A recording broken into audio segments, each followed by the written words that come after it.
Namaskar. Hello and welcome to PGurus channel. I'm your host Sri Iyer. Today I have with me Elmer Yuen and we are going to talk about what is happening post Speaker Pelosi's visit to Taiwan. She was after Taiwan, she went to South Korea and from there on to Japan, and then she has, I think, left Japan back for United States now. To understand what China did once Pelosi left, the China's reaction towards Taiwan as well as towards the United States. There's a whole bunch of things are happening. I'm also hearing that the Taiwanese deputy head of research was found dead in a hotel room today morning. So a lot of stuff happening. Let's welcome Elmer. Elmer, namaskar and welcome to PGurus channel. Thank you for inviting me. Thank you, Suri. Elmer, you've been observing this very closely. Has Nancy Pelosi left Japan back for United States now? I'm not sure, but I'm in Japan. She was in Japan yesterday. I believe she left. She went back on a military airplane from a military base from Japan and back to her home, either DC or San Francisco. But what I want to tell people, I landed in Taipei. All right, I landed in Taipei the fourth morning from JFK. And then I spent half a day there at the airport. Of course, I'm not allowed to go in because of the COVID quarantine.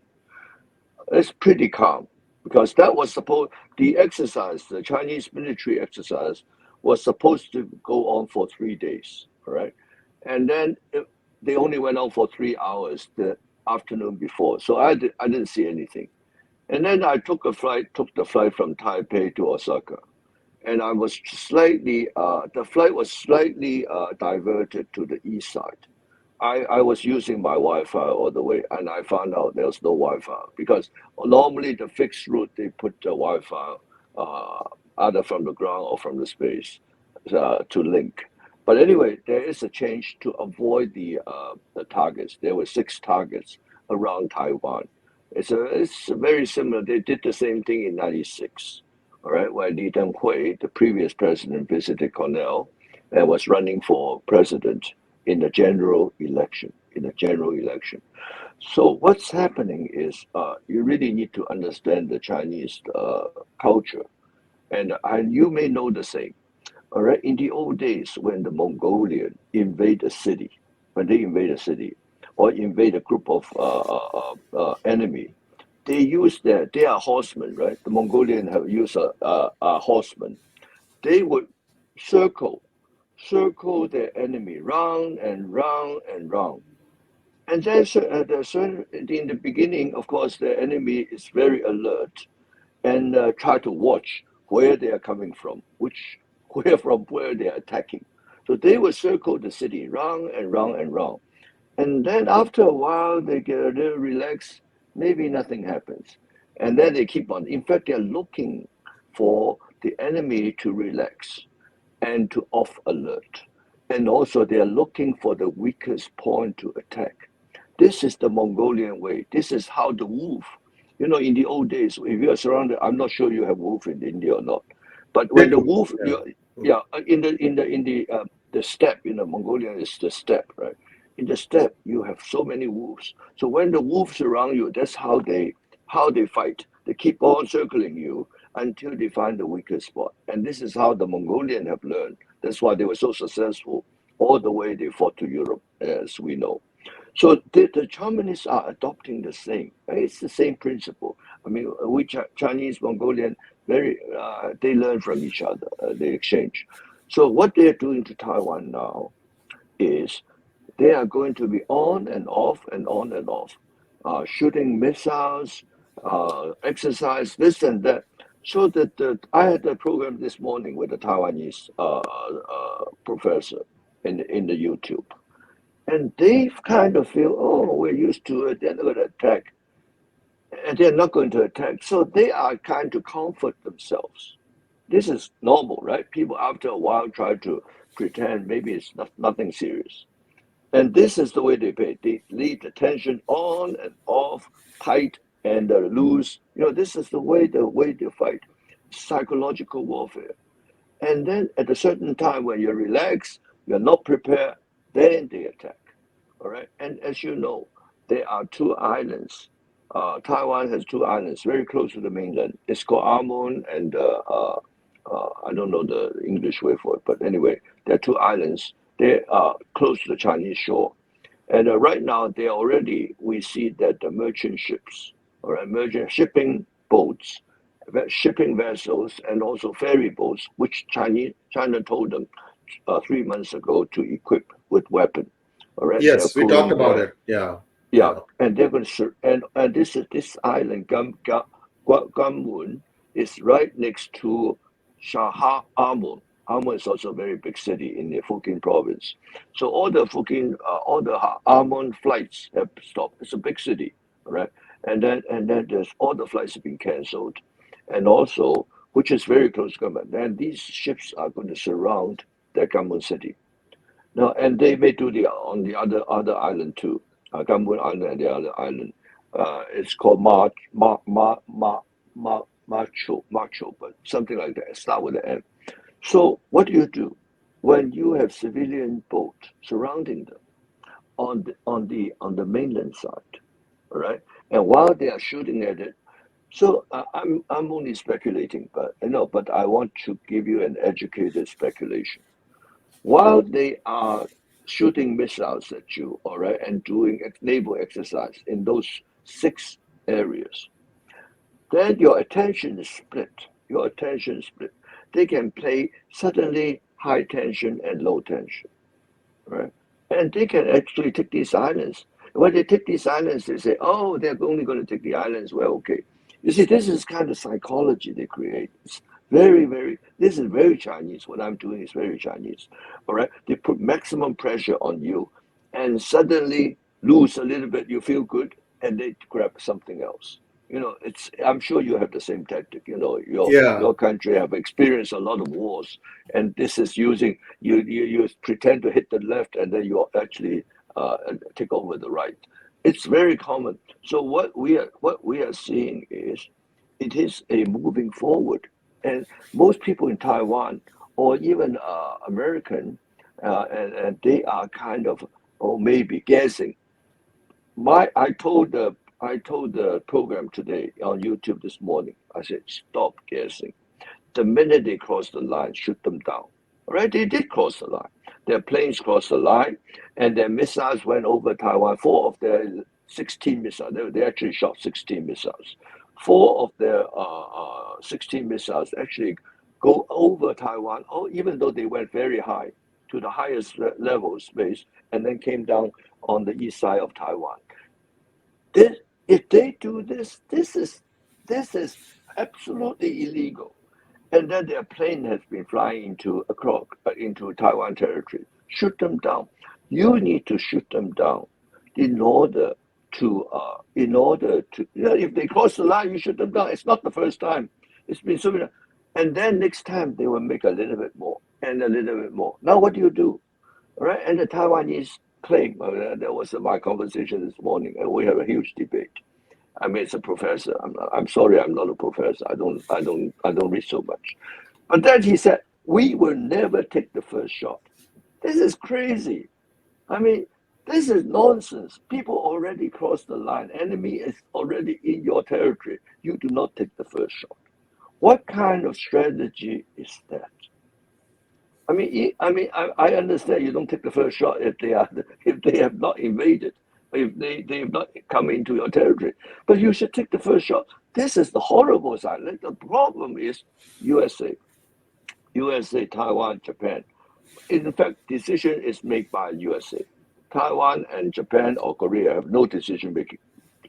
Taiwan, US decide whether to take the when to take the first shot. Right? And problem is their deterrence. They're using the word deterrence. If you deter people come into a territory, you should shoot them down.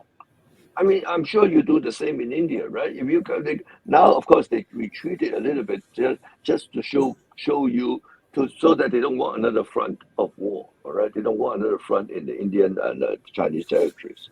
But it's a terrible situation, and actually, five of the missiles fall into Japanese water, as we all know from the news.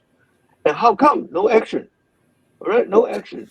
See if you can shoot 5 missiles into the Mexico Gulf and see what happened. Sorry, I talk too much.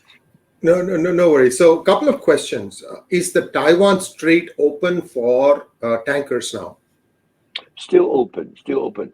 And the last I heard that Ronald Reagan, the Reagan aircraft carrier, is thinking about going through that. And I hope they won't. Let me tell you, that was the whole idea. That was the whole idea. I don't know whether you have this proverb in India or not. You get the dog into the alley, a dead alley, and then beat him up. You know, I mean, I don't know whether you have a proverb. Well, we do have a Chinese proverb, all right? You close the door and beat up the dog. You close the door, D-O-O-R, and beat up the dog. This is the very, very common Chinese proverb. And I hope the U.S. will not go into the Taiwan Strait. So, what kind of protection do the tankers have now? They must be having some sort of protection, right, while they are passing through the straits? Never, because it's open sea. There was never any protection. Japanese, Okay. Korean, huge amount, and oil tankers, because whole Korea and Taiwan, all Korea and even China, all right, their oil and Japan's oil go through that strait. Yes, and I wanted to explain to some of our viewers. Many say that why don't you go around Taiwan? You look at the map. Taiwan sits at the edge of a shelf. After the shelf, the ocean just drops off, become much more deeper. The Pacific Ocean becomes much more deeper, and that's why. And also, if you look at the east coast of Taiwan, it's full of mountains, 3,000 meters or so. Very, very high mountains, very difficult terrain there. So there is, that's why the waves are so high on that side. So you have to go through this. So this is going to be another point where flashpoint could happen. So let's take a step back and look at Malacca Straits. Now, Malacca Straits, many politicians in India have been telling India, listen, get into a deal with Indonesia.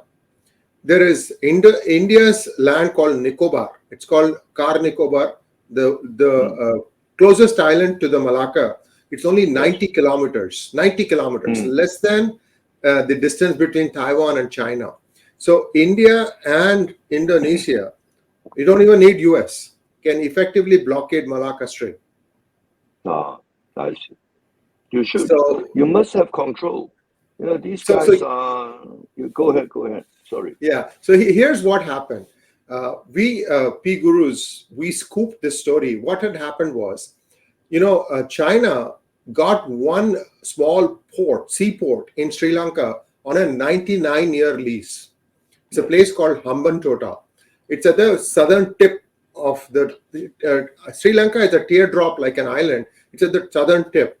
And they built this for Sri Lanka, but Sri Lanka could not even make the interest payments. So they ended up getting a 99-year lease, reverse Hong Kong, if you will. Okay, so what China wanted to do was they had a Yuan Wang 5 or Wang Yuan 5. It's a spy ship. They wanted to dock that ship in Hambantota so that, India is only 10-15 kilometers from there. Very, very close.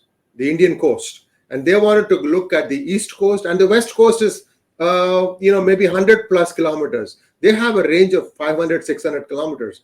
So this ship was intended to spy on India's positioning, preparation for a naval attack, and so on and so forth.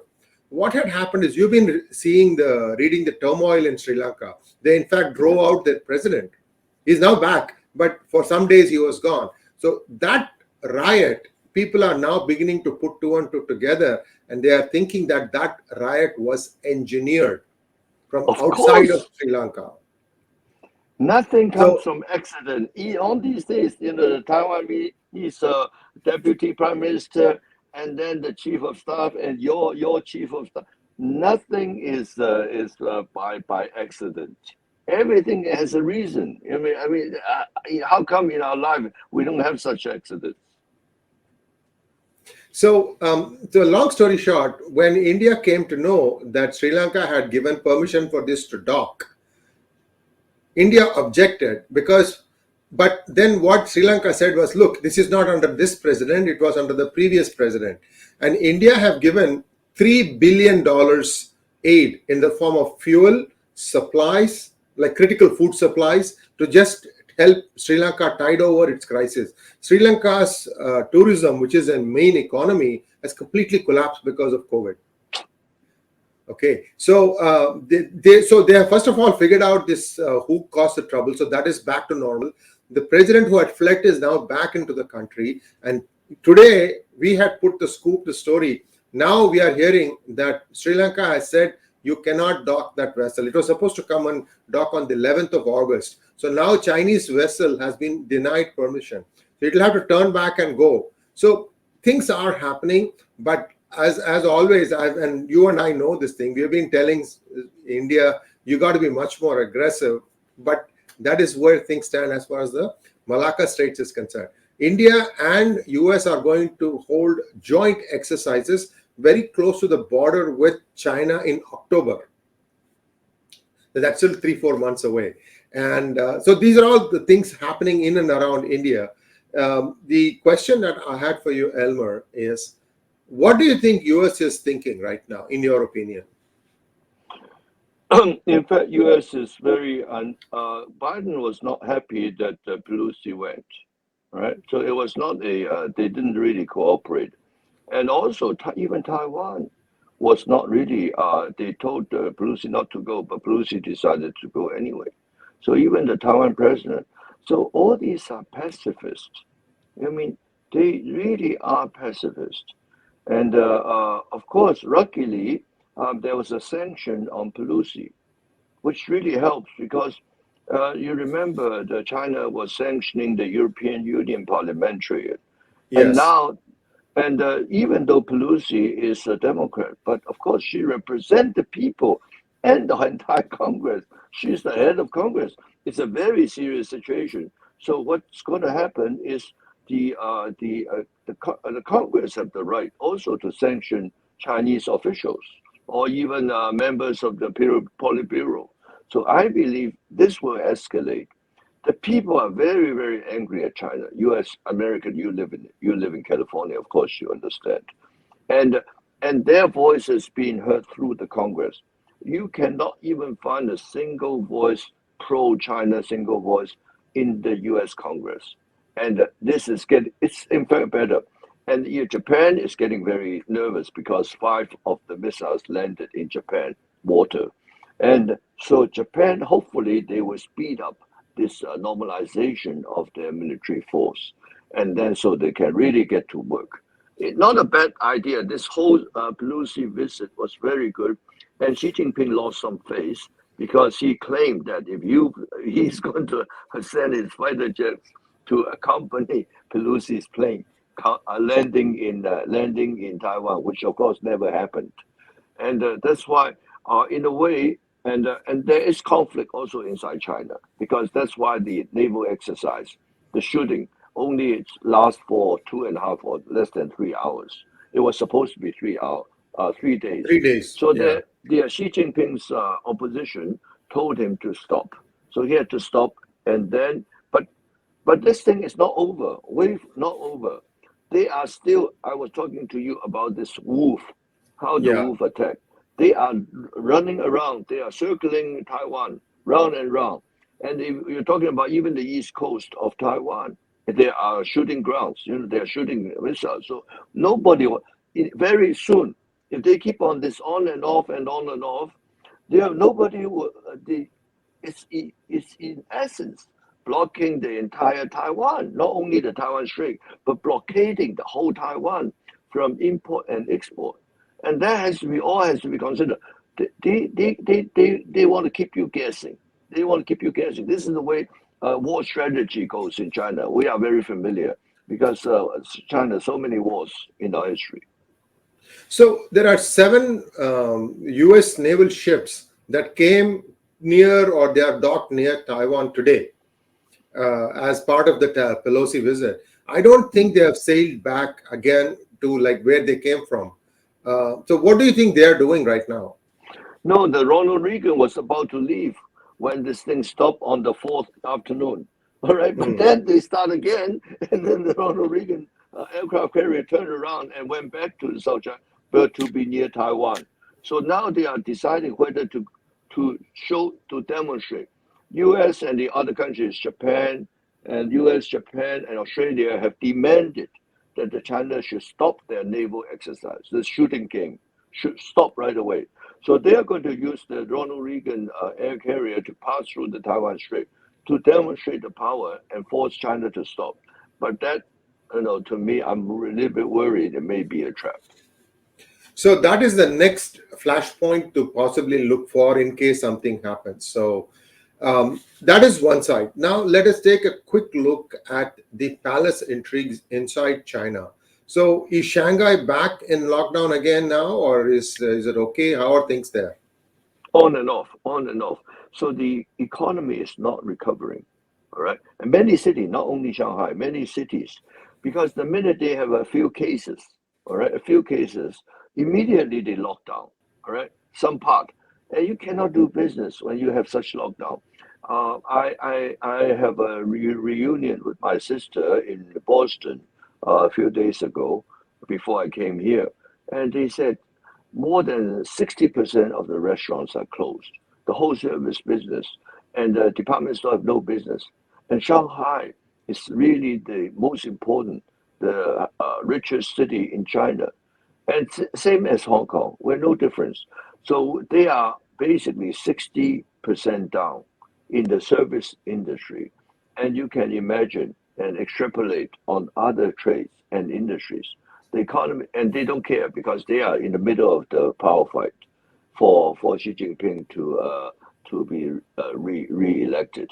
So in the middle of this, every day, sometimes Xi Jinping wins and sometimes he loses. Every day there are news leaking out. We don't know. They have a resort near Beijing called 𝙒𝙖𝙤𝙦𝙤𝙦, which is in the coastal part of China. In Beijing, if you go east, you hit the coast, and they have a resort. They go every year for summer holiday, and all the top leaders meet, and then get basically trading power. So what happened is there are different news coming out. Some are favorable to Xi Jinping, some are not favorable. So from now to the general session in November, there's going to be a lot of changes and a lot of news, rumors, whatever coming out, meaning the fight is very, very serious. And Pelosi basically it's not helping. What Pelosi's visit is not good for Xi Jinping. Well, one other thing before we get back to Pelosi, I have one follow-up question on what you said. Is Shinzo Abe's investigation, the assassination investigation, has it reached its logical conclusion? Have they found any leads? This is the problem. Every time important people die, the investigation go on and on and on. Do you have a result from your chief of staff of his plane crash? Nope. Same thing with Taiwan. All right. Same thing with Abe. No result. This is how.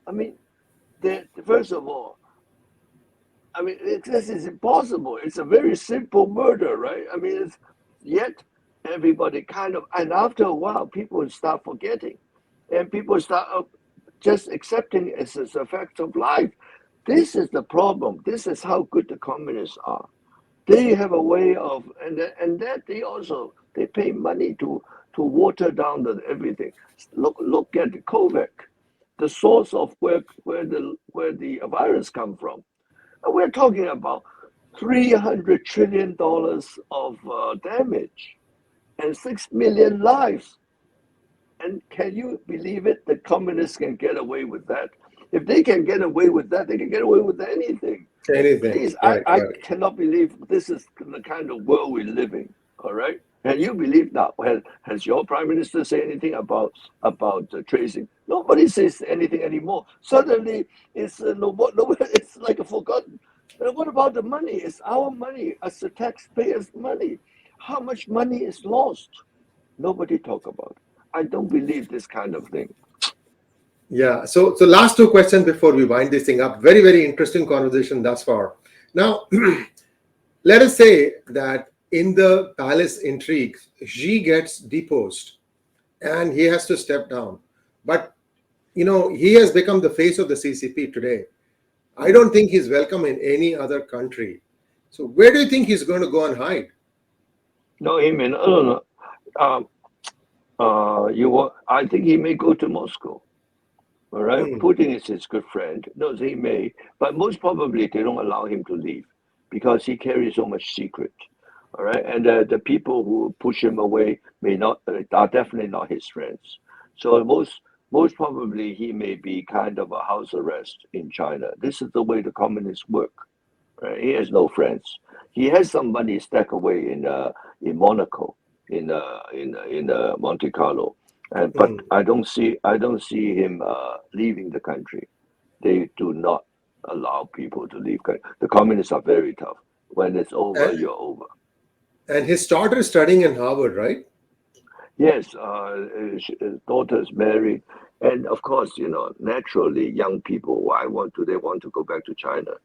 And there's been 100%. They don't talk about it, but 100 family, and the mother normally stand behind the daughter, and he has a problem like all of us. But anyway, this daughter is not going communist, so it's yes. So let's get back to US politics. Biden was not in favor of Pelosi visiting Taiwan, but Pelosi said, I dare you to stop me. And she has managed to have her way. And even 6 or 7 congressmen also went with her. And this is now a show of force between two individuals. How do you see this play out in the 2024 elections? Do you think Nancy Pelosi is going to throw her hat in the ring for the US presidency in 2024? Your thoughts? Yeah, everybody told me she's too old. Biden is also too old. Trump is also too old. I mean, in America, if you are healthy, if you can do something, people don't mind at all. And I mean, compared with Trump, she has very low popularities. But compared with Biden, she looks much better. So, and I don't see anybody in the Democrat side. And of course, they're talking about Newsom and so on, which I don't believe it. But I still believe. People always say no, but I still believe she will go.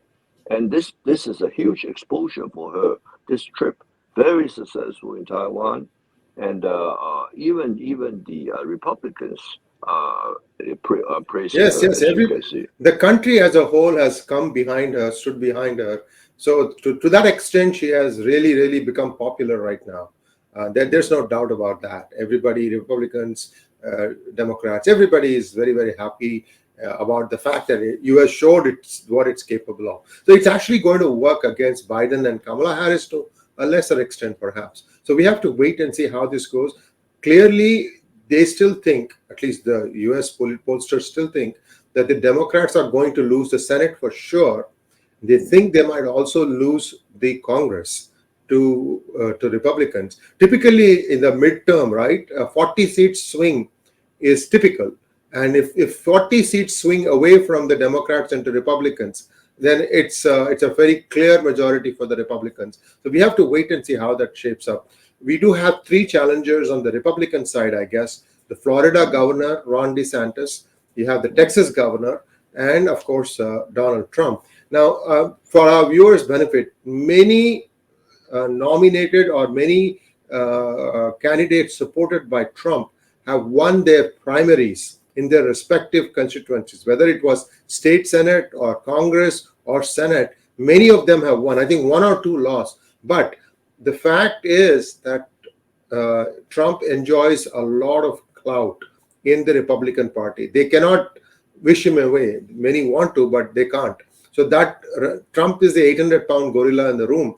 So unless Trump decides not to contest, I think he's going to contest in 2024. Your thoughts on this, and then we'll call it a wrap.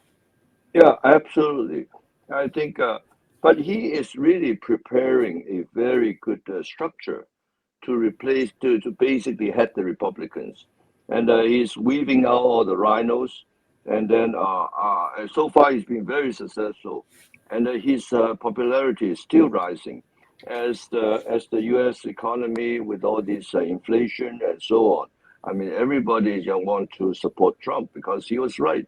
Low tax and then uh, Tariffs. produce a lot of oils and then a tariff on China. Everything he did was so far turned out to be right. So he's very, very popular, and I'm a supporter of him. So that's where things stand, viewers. And thank you very much, Elmer. I know you're at 9 p.m. right now in Japan time, and you look fresh as a daisy, my friend. And more power to you. Good health. And thank you so much again for taking the time out to talk to us. Viewers, we'll be back again with Elmer. Please do like, share, and subscribe to our channel. And if you think that our content is useful to you, please consider donating using the super thanks button. Thank you very much, Elmer. Namaskar. Thank you for inviting me. Thank you.